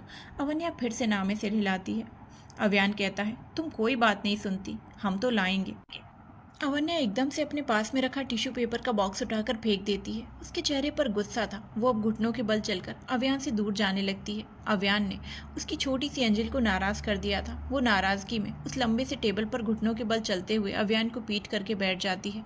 उसकी हरकत देखकर अव्यान के होठों पर मुस्कान आ जाती है। अव्यान अपनी एंजल को मनाने के लिए अपनी जगह से उठकर खड़ा होता है। वो अवन्या के पास जाता है और झुककर उसके चेहरे को देखता है। उसकी नज़रें झुकी हुई थी और वो टेबल पर अपनी एक उंगली से रब कर रही थी। उसकी तरह उसका गुस्सा भी बहुत ही क्यूट था। ना चाहते हुए भी अव्यान के होठों पर फिर से एक स्माइल आ जाती है। जब अवन्या को एहसास होता है कि उसे कोई देख रहा है तो वो धीरे से अपना सिर उठाकर उसे देखती है। अवन्या को देखता हुआ पाकर अव्यान कहता है, नाराज़ हो? जैसे ही अव्यान ये पूछता है तो अवन्या फिर से मुड़कर अव्यान को पीट करके बैठ जाती है। अव्यान उसे पीछे से ही एकदम से उठा लेता है। अवन्या उसे छूटने के लिए छटपटाने लगती है। छोटे बच्चे जब छटपटाते हैं तो उन्हें संभालना थोड़ा मुश्किल हो जाता है। वो किसी भी तरह से फिसलकर नीचे गिर ही जाते हैं। अव्यान के साथ भी कुछ ऐसा ही हो रहा था। अवन्या इतना ज़्यादा छटपटा रही थी कि वो फिसलते हुए गिरने लगी थी। इसीलिए वो उसे टेबल पर ही रख देता है ताकि वो गिर ना जाए।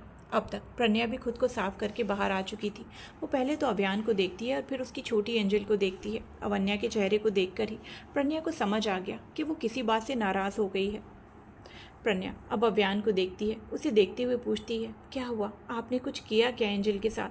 प्रज्ञा जैसे ही सवाल करती है, अवन्या अब घुटनों के बल चलते हुए उसकी ओर जाने लगती है। चलते हुए वो प्रज्ञा को बुला भी रही थी, मम्मा मम्मा। प्रज्ञा आगे बढ़ती है और टेबल से सट जाती है। अवन्या प्रज्ञा को पकड़कर खड़ी हो जाती है और उसके ऊपर चढ़ जाती है। अब अवन्या प्रज्ञा से अव्यान के बारे में शिकायत करने लगती है। भले ही वो बोल नहीं पाती थी, लेकिन वो बहुत अच्छे से प्रज्ञा को समझा पा रही थी और प्रज्ञा समझ भी रही थी। अवन्या प्रज्ञा को हल्का सा मारते हुए अव्यान की ओर इशारा करती है। वो इशारा कर रही थी कि प्रज्ञा अव्यान को मारे। ये देखकर प्रज्ञा को हंसी आ जाती है। अव्यान अवन्या को घूरते हुए कहता है, तुम मुझे पिटवाना चाहती हो? तुम एंजल नहीं हो, बदमाश एंजल हो। अब यहाँ से जाओ, ये मेरा ऑफिस है। अवन्या भी कम नहीं थी। वो भी अव्यान को घूरती है, फिर प्रज्ञा को चलने के लिए इशारे से कहती है। प्रज्ञा जो बात करने के लिए आई थी वो बिल्कुल भूल चुकी थी। अवन्या बहुत ज़्यादा उसे खींच रही थी। प्रज्ञा अव्यान को देखकर कहती है, अब ये मुझे रुकने नहीं देगी। ठीक है, हम दोनों चलते हैं। प्रज्ञा को वहाँ से जाना ही पड़ जाता है। सिंघानिया विला। शाम हो चुकी थी। आव्या ध्रुवंश के कमरे में जाती है। कमरे में जाकर वो देखती है तो उसे धारा दिखती है जो कपड़ों को समेटकर वार्डरोब में रख रही थी। वहीं रंध्र ध्रुवंश की गन को पकड़े हुए देख रहा था। जैसे ही आव्या रंध्र को गन पकड़े हुए देखती है तो उसकी सांसें हलक में अटक जाती हैं। अगर गलती से भी रंध्र ने कुछ कर दिया तो गोली चल गई तो क्या हो सकता था। आव्या जल्दी से उसकी ओर आगे बढ़ती है और उसके हाथ से गन छीनकर धारा को देखकर कहती है, ये तुमने इसे कौन सा खिलौना दिया है। धारा का बिल्कुल भी ध्यान नहीं था, वो तो बस अपने काम में लगी थी। उसे तो ये तक पता नहीं चला कि आव्या कमरे में आई है। आव्या की आवाज़ सुनकर वो उसकी ओर पलटती है और उसके हाथ को देखती है। धारा को अब भी कुछ समझ नहीं आया था, इसीलिए वो पूछती है, क्या हुआ। आव्या थोड़ी तेज आवाज में कहती है, ये तुमने क्या दिया इसे खेलने के लिए, गलती से गोली चल गई तो। धारा कुछ कहती उससे पहले ही वॉशरूम से आता हुआ ध्रुवंश कहता है, ट्यूलिप वो नकली है, मुझे भी अकल है कि क्या बाहर रखना है और क्या बाहर नहीं रखना। जैसे ही ध्रुवंश ये कहता है तो आव्या धारा को देखती है। आव्या धीरे से कहती है, सॉरी। धारा कुछ भी नहीं बोलती और अपने काम में लग जाती है। ध्रुवंश धारा को पीछे से हक करके कहता है, स्वीट हार्ट, माफ़ भी कर दो ना, ट्यूलिप ने गलती से डांट दिया तुम्हें। धारा कपड़े रखते हुए कहती है, मुझे कभी बुरा लगा ही नहीं। ध्रुवंश ये सुनकर धारा के गाल पर किस करके कहता है, दैट्स गुड। आव्या अब रंध्र को वो गन दे देती है। तभी रंध्र कहता है, मम्मा। बोलते हुए वो आव्या का हाथ पकड़ लेता है और आव्या के गाल पर किस करता है। आव्या मुस्कुराते हुए उसके पास बैठ जाती है। आव्या उससे पूछती है, मैंने होमवर्क दिया था ना, कर लिया तुमने। रंध्र तुरंत कहता है, यस मम्मा। आव्या उसके गाल को हल्का खींचते हुए कहती है, गुड। अब वो ध्रुवंश को देखती है और उससे कहती है, अंश, मुझे तुमसे कुछ बात करनी है, स्टडी रूम में आओ ना। ध्रुवंश अब धारा को छोड़ता है और आव्या से कहता है, ओके ट्यूलिप, तुम चलो, मैं आता हूँ। आव्या हाँ बोलती है और रंध्र को बाय बोलकर चली जाती है। आव्या के जाते ही धारा एक नज़र दरवाजे की ओर देखती है और ध्रुवंश से कहती है, क्या तुम्हें पता चला कि आव्या प्रेग्नेंट कैसे हुई। ध्रुवंश जवाब में कहता है, फिलहाल तो नहीं, बस पता किया जा रहा है और पता चल भी जाएगा। धारा कुछ सोचते हुए कहती है, मुझे ऐसा लग रहा है कि जो हॉस्पिटल के बेड पर लेटा हुआ है वो रुद्र है, क्योंकि मैंने एक दिन किसी को आव्या की बैल्कनी से जंप करते हुए देखा था। ध्रुवंश थोड़ा हैरान होकर पूछता है, कब। धारा कहती है, मुझे डेट तो याद नहीं, लेकिन उस दिन तुम घर पर नहीं थे। सुबह के कुछ 3:30 बजे थे, मुझे नींद नहीं आ रही थी, तब मैंने उसे देखा था। ध्रुवंश बहुत ज़्यादा शौक था। हाँ, ये तो सच था कि अगर इस घर में कोई आ सकता है तो वो बॉडीगार्ड और घर के लोग ही हैं, और रात को अंदर आने का ट्रिक रुद्र के अलावा कोई नहीं जानता था, स्पेशली आव्या के कमरे में। ध्रुवंश सोच ही रहा था, तभी उसे याद आता है कि आव्या उसे स्टडी रूम में बुलाई है। ध्रुवंश अपने कमरे से निकलकर स्टडी रूम में जाता है। आव्या स्टडी रूम में खड़ी होकर कुछ सोच रही थी। ध्रुवंश उसे देखकर कहता है, क्या हुआ ट्यूलिप। आव्या उसकी आवाज़ सुनकर उसकी ओर पलटती है। वो ध्रुवंश को देखते हुए कहती है, अंश, मुझे ना तुम्हारी एक हेल्प चाहिए। ध्रुवंश तुरंत कहता है, हाँ बोलो ट्यूलिप।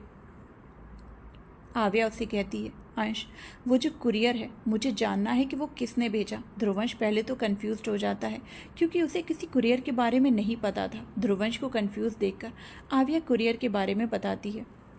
ध्रुवंश आव्या की बात सुनकर ओके बोलता है। उसे अंदर से लग तो रहा था कि हो ना हो वो रुद्र ने ही किया है, पर फिलहाल कुछ कंफर्म नहीं था, इसीलिए वो आव्या से कुछ भी नहीं कहता।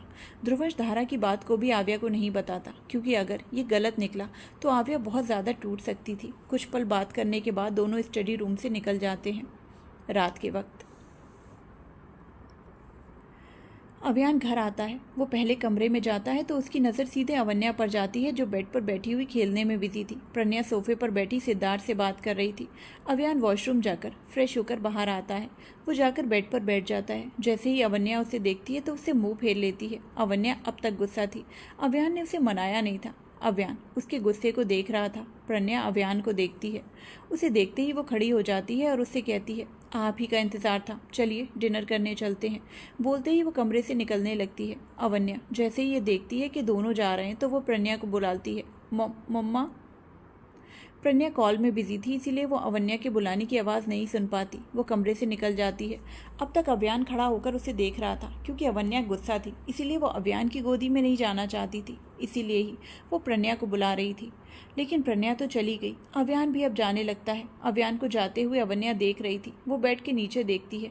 वो बेड ऊंचा था, इसीलिए उससे नीचे उतरना अवन्या के लिए पॉसिबल नहीं था, और ना ही वो बेड पर इस कमरे में अकेले रह सकती थी। अब उसके पास एक ही ऑप्शन था। वो अभियान को देखकर बुलाती है, पप्पा। अव्यान भी तो कम जिद्दी थोड़ी था। वो चाहता था कि वो अपनी एंजल से माफ़ी मांग लेता, लेकिन नहीं, वो तो कभी माफ़ी नहीं मांगने वाला था। उसे तो गुस्सा करवाने में मज़ा आता था। जैसे प्रज्ञा जब गुस्सा होती तब भी अव्यान तुरंत मनाने के लिए नहीं जाता था। 2 दिन तक लगातार दोनों की बात नहीं होती, फिर जाकर अव्यान मनाता था या खुद प्रज्ञा मान जाती थी। अवन्या के बुलाने पर अव्यान पलटकर उसे देखता है। अवन्या उसे अपने हाथ से आने का इशारा करती है। अव्यान उसके पास जाता है और अपना हाथ बढ़ा देता है। अवन्या जल्दी से खड़ी हो जाती है। अव्यान उसे गोद में उठा लेता है। अब दोनों वहाँ से बाहर निकल जाते हैं। कुछ देर बाद डिनर के बाद तीनों कमरे में आते हैं। अवन्या अब सो चुकी थी। अव्यान प्रज्ञा के पास जाकर बैठ जाता है। प्रज्ञा उसे देखने लगती है। अव्यान उसे कहता है, तुम शायद कुछ बताने वाली थी ना, बहुत परेशान थी। प्रज्ञा तो वो बात भूल ही चुकी थी, लेकिन अब अव्यान के सवाल करने पर उसे याद आता है। प्रज्ञा थोड़ा सोचती है, फिर आगे जाकर अव्यान को गले लगा लेती है। अव्यान प्रज्ञा की पीठ पर हाथ रखकर कहता है, ज़्यादा टेंशन वाली बात है। प्रज्ञा पहले तो चुप रहती है। कुछ देर बाद वो अव्यान से अलग होती है। प्रज्ञा अव्यान की आंखों में देखकर कहती है, मैं ये भूल चुकी थी, इसीलिए आपसे इसके बारे में मैंने कभी जिक्र ही नहीं किया। मैं पहले ही बता रही हूँ, क्योंकि आप फिर बोलेंगे कि मैंने पहले क्यों नहीं बताया। अव्यान प्रज्ञा के गाल पर हाथ रखकर कहता है, बोलो। प्रज्ञा अव्यान के हाथ को पकड़ती है और उसकी आंखों में देखते हुए कहती है, मैं जब कॉलेज की पढ़ाई के लिए हॉस्टल में 2 साल रही थी, तब मेरे साथ एक लड़की। बोलते ही प्रज्ञा चुप हो जाती है। अब वो अपनी नज़रें झुका लेती है और कहती है, वो लड़की ही थी, पर वो लड़का था। मेरा मतलब, मुझे नहीं पता था कि वो लड़का है। वो लड़की की तरह ही रहता था। मुझे कभी शक ही नहीं हुआ कि वो लड़का है। जब मुझे पता चला तब मैं हॉस्टल से भाग गई।